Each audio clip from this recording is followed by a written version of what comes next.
Sports Talk with Craig Ballard. Thank you for joining me. Week 9 NFL picks and tidbits, and around here we get our lines for the NFL. We get our spreads from www.sportsinteraction.com. Don't forget at the end of that /SportsRage for your 100% sign-up bonus. And also don't forget to keep checking out, I know you're checking out every day, www.morencysports.com to check out the Sports Rage and the Game Time Decisions and all the big stuff that guys like Gabe Morency and Richard Gardner and Avery have going on that site as well.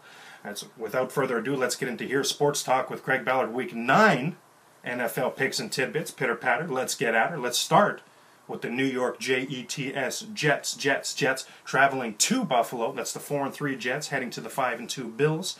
Bills tied with New England at 5-2, first place in the AFC East. Both teams, both New England and Buffalo, one game ahead of the Jets right now in that division. So very crucial part of the schedule of the season for this Jets team, and a perfect time for them to really be playing their best football. And I think that they are playing their best football right now, and that this is going to have a chance to continue.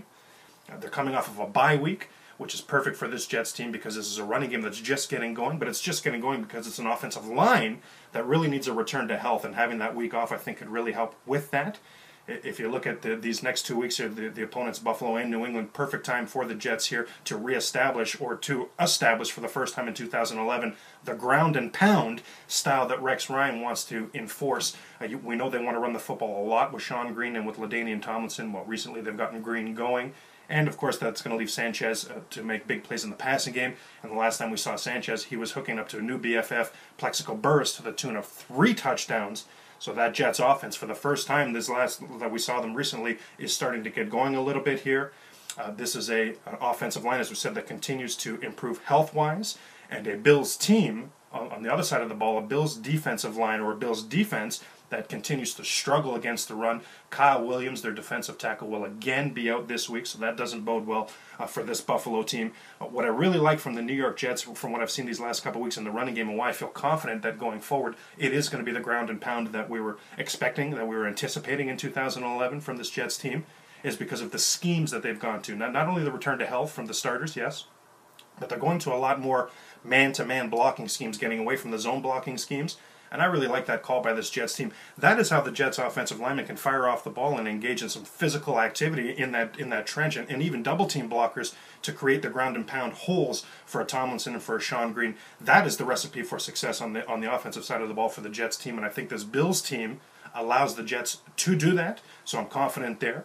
On the other side of the ball, of course, you look at Revis Island. We'll have Steve Johnson will be on Revis Island this week, so for me that takes Steve Johnson, Buffalo's #1 wide receiver, out of the game, and it really puts in mind one of Craig's keys in this game, and that will be David Nelson. David Nelson for Buffalo, even to just be in this game, David Nelson is going to have a very big game, very big football game for this team here.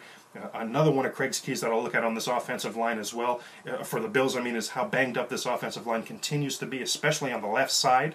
So one of Craig's keys here would be, how can that Buffalo Bill makeshift offensive line hold up against this very aggressive, blitzing New York Jets defense that continues to turn the football over on teams. That, if you look at the numbers that Ryan Fitzpatrick has put up against this Jets defense over the years, he's been owned by this Jets team big time. In fact, this is a matchup, folks, that it has been owned in the Rex Ryan era by the New York Jets.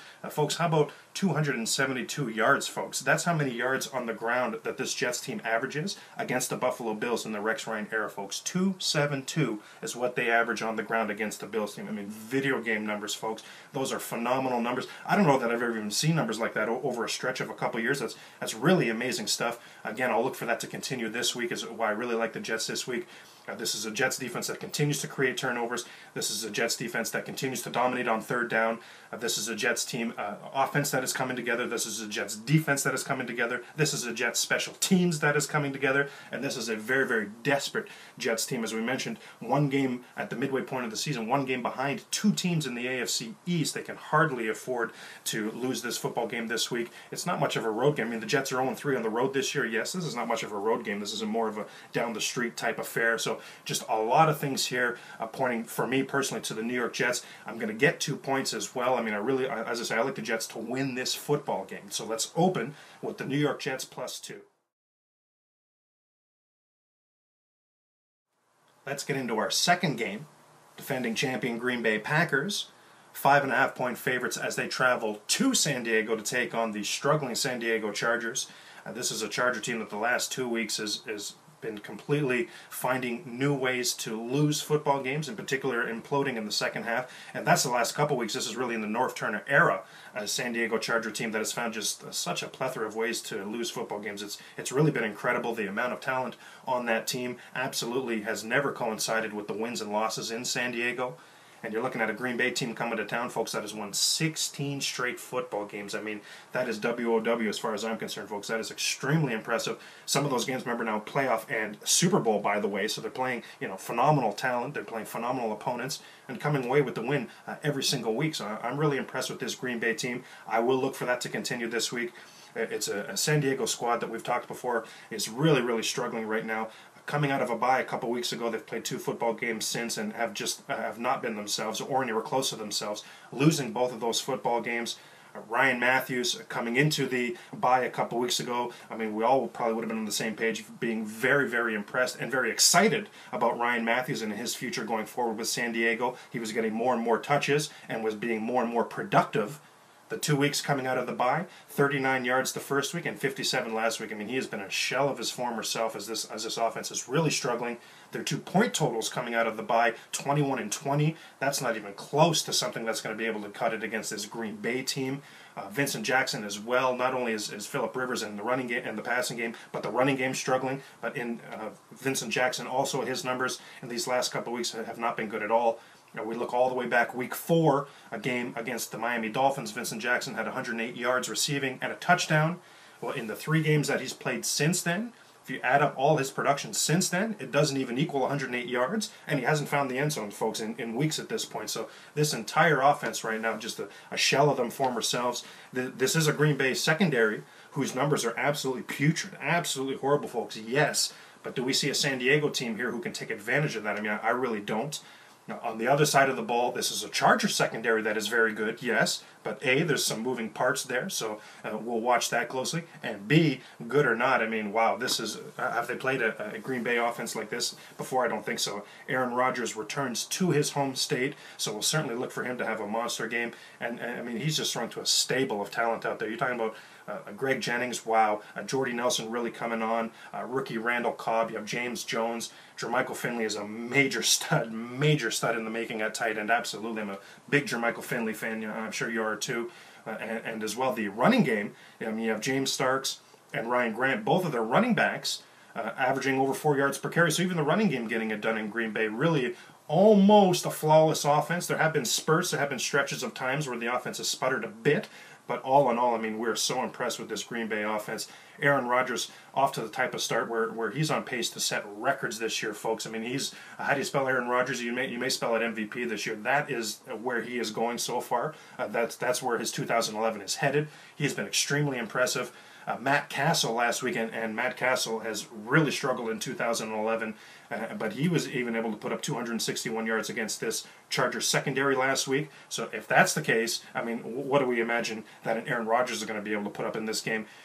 I see 2 teams here in completely different directions right now. This is a Green Bay team that, as I mentioned, yes, there have been spurts, yes, of stagnant offense, but for the most part, this is a Green Bay team that never panics. So in other words, even if they are sputtering in spots of the game, they will not panic. They absolutely will play a full 60-minute football game, and absolutely will be able to score on this San Diego team. Now, can we say the same from this Charger team in the North Turner era? Is that the way you would describe the San Diego Chargers, that they are a football team that's going to put together 60 minutes and play for an entire game? I really don't think it is. And in these last couple weeks, it certainly hasn't been. I see a team here, Green Bay, that's on fuego, playing extremely good football right now. 5.5 at a team that's really struggling these last couple weeks to find themselves. So we're going to take the Green Bay Packers as our second pick, minus 5.5.